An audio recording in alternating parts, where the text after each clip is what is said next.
Well, hello everyone.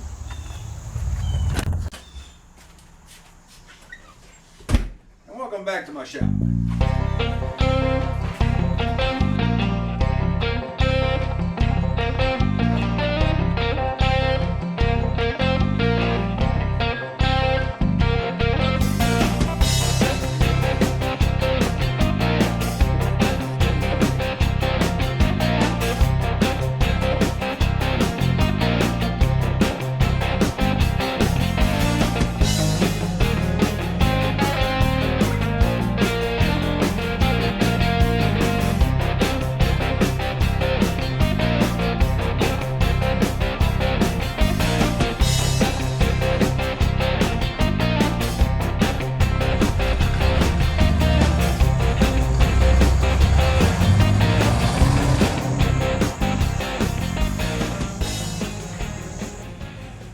A not so funny thing happened when I went to check the power steering fluid level after I found and corrected the slight leak I had under here.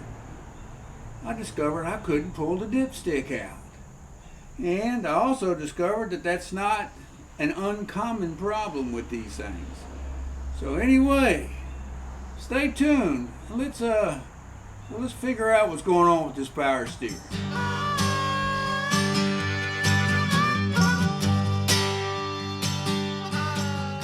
So, I'm thinking it could be that the power steering belt may be just either a hair too long or it's stretched, which would make it a hair too long, and it's making it pivot under the alternator so much that the bracket, see, it's really not the alternator that's stopping it, it's the bracket.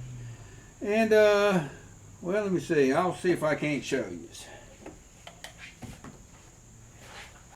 All right. Here's the alternator bracket right here, and there is the dipstick and cap to the reservoir for the power steering. Now they say you can unscrew it and tilt it back towards the engine, and you can finagle this thing out. But I've tried it every which way from Tuesday, and I can't get that dude out anyway. So he's just hitting. And any way I try it, there's no way. So what I'm going to do, just for now, I'm going to replace a power steering line anyway. So I'm going to remove the alternator, and I bought another belt for that power steering pump, and we'll see how it goes. But anyway, I'm going to get the alternator and the bracket out of the way. I keep thinking surely, oh, I've disconnected the battery. I keep thinking surely GM did not they did not purposely design a car that you can't check the power steering on. And I've checked on some online sites, and people say they can. They just have to do some crazy maneuvering, and so I can't do that maneuvering.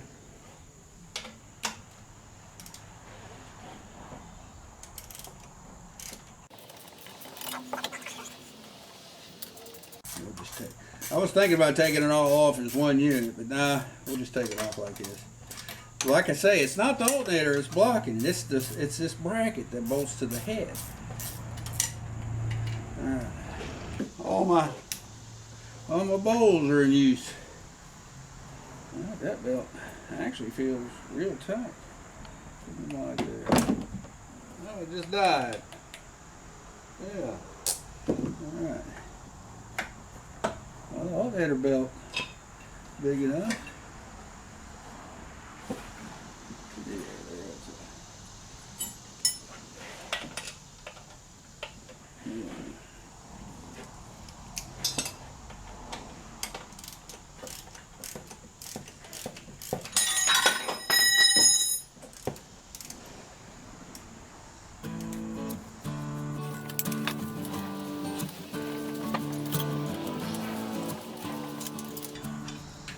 there's it's handy having a pivoting ratchet head, but sometimes it can be a pain.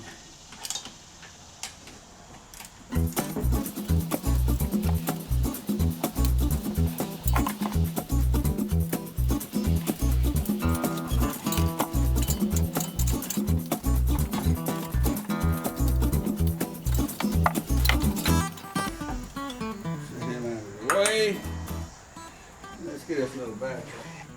I really work this.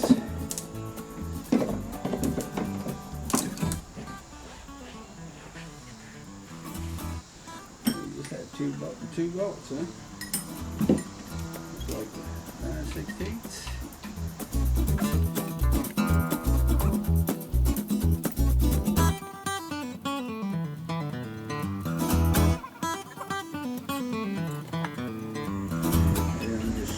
Out of the way.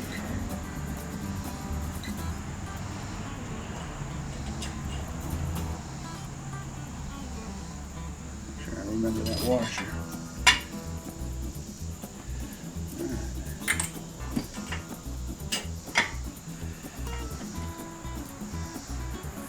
Well, you know what?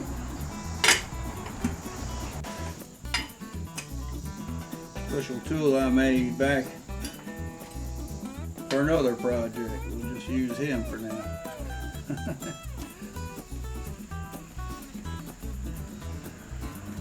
Alright, hold on. There we go. Now, and oh, is it low? Yeah, just as I suspected. And it's going to get real low by the time I adjust that. Well, first off, curiosity's killing me. I'm gonna loosen up the pump and check that belt.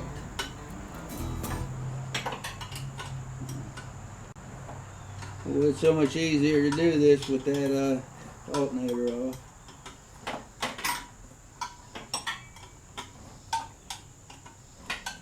Okay. Where's the pivot bolt at on this thing? Get to it from the bottom, I bet. Yeah, no doubt from the bottom. All right.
Alright, in order to get the old belt off and the new belt on, I had to remove that bracket bolt there, down there, that my screwdriver is touching, and loosen this one so the entire bracket would pivot enough.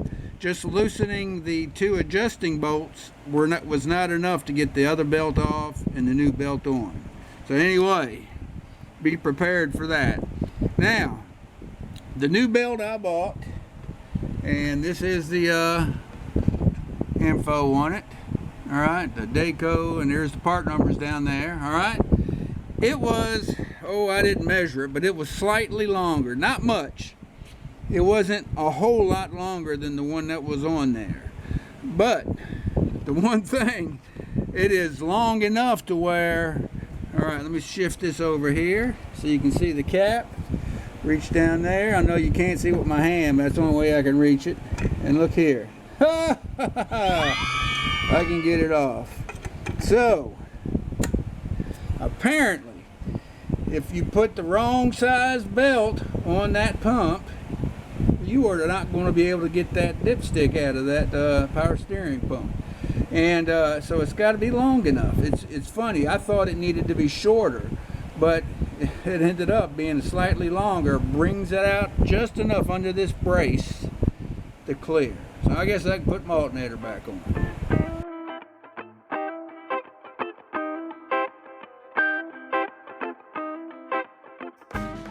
Alright, now we're going to change out that power steering hose before I go ahead and swap it out.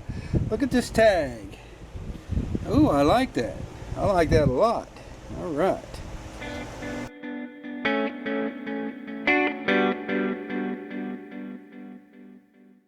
Alright, we're underneath, and I'm going to see if I can't show you what's wrong with that hose. Right here, you can see they didn't have them crossed here like they're supposed to, whoever replaced them, because they don't look that old, and it rubbed on this ram right here, and it's almost rubbed all the way through. Now, it wasn't leaking there. It was actually leaking at a loose connection here, all right? But I'm replacing it. I discovered that while I was under here, so I'm going to go ahead and replace it while I'm down here. All right. Well, I don't know how good y'all are going to see this, but I'm going to try to loosen them both to where I can swap it out fast and minimize my fluid loss. Oh, that's really dirty though.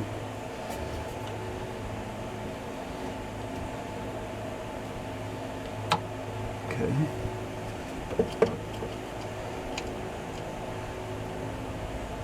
I said minimize, didn't I? All right.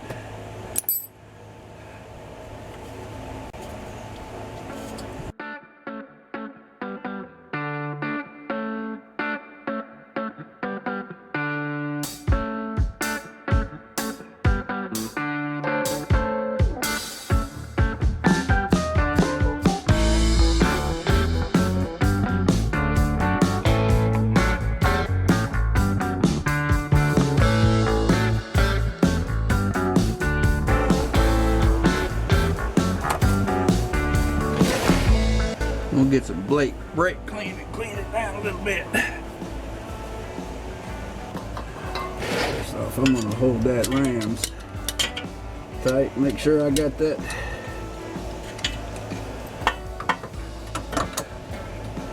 fitting good and tight.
There ain't nothing wrong with that other line that I could tell. It wasn't rubbed on or anything. That was the one that was actually loose. that I tightened up when I discovered I had a leak. So let's put some fluid in this thing and see what we get.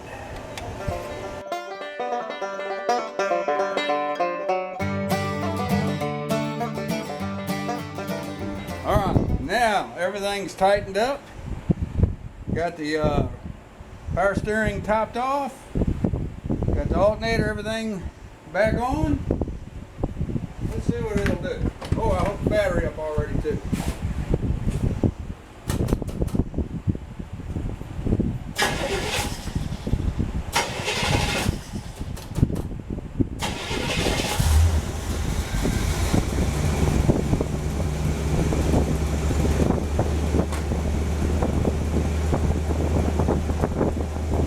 No squeaking.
It'll idle a couple minutes and then I'll check the power steering fluid, see what we got.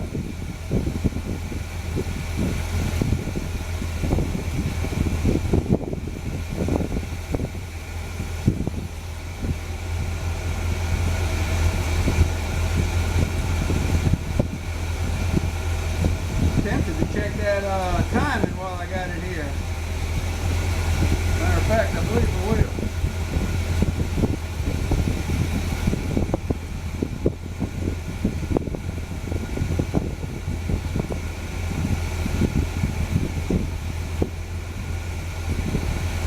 Of a lope to it.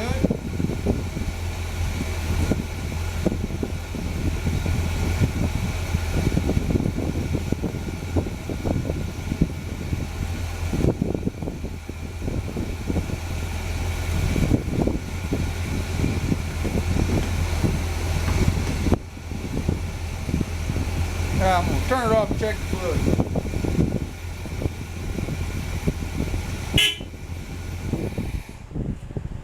That is one touchy horn. Right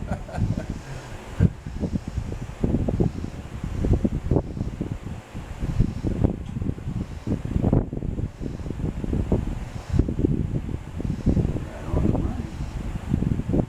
Didn't put that much in there.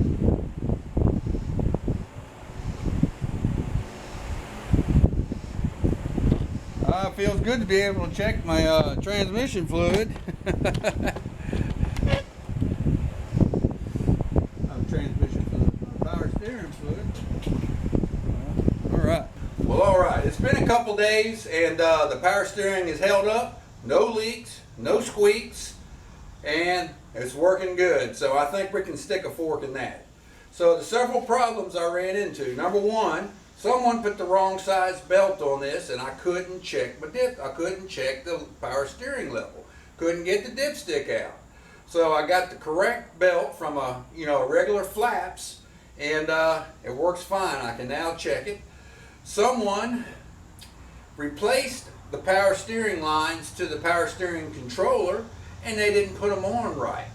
So one of them was loose and leaked, and the other one was in the wrong position, and it got rubbed on by the steering ram. So I had to replace it, and no doubt it wasn't that old. So I replaced the line and got them situated correctly, and we're good to go on that. So I had several problems I had to deal with on this power steering issue, which seems to be the norm with this car. Now this car is we know the body's in pretty bad shape, but it's stock. It's got most everything with it, It's just that people have been doing some, what do you vet people call it? Bubbas? It's been loose on it. Well, I'm unbubbaning it, or whatever that word is. So anyway, of course, I'm called a bubba sometimes. Hey, you know how it is. So, sticking a fork in the power steering. If you look down here, you'll see I've got a vacuum pump. My brother Chuck, which is one of my brothers, is a heat and air man, and I'm borrowing his vacuum pump so I can do some troubleshooting on that heat and air system. And I'm coming up with some good answers with it. So anyway, Bubba was loose in that too. We'll cover that in another one. So anyway, I hope everything's going good with you and yours. Everything's going good here. Can't complain. Won't do me no good to complain anyway. We'll just take care of the business. So you have a good one, and I hope to see you around on the next one. See you.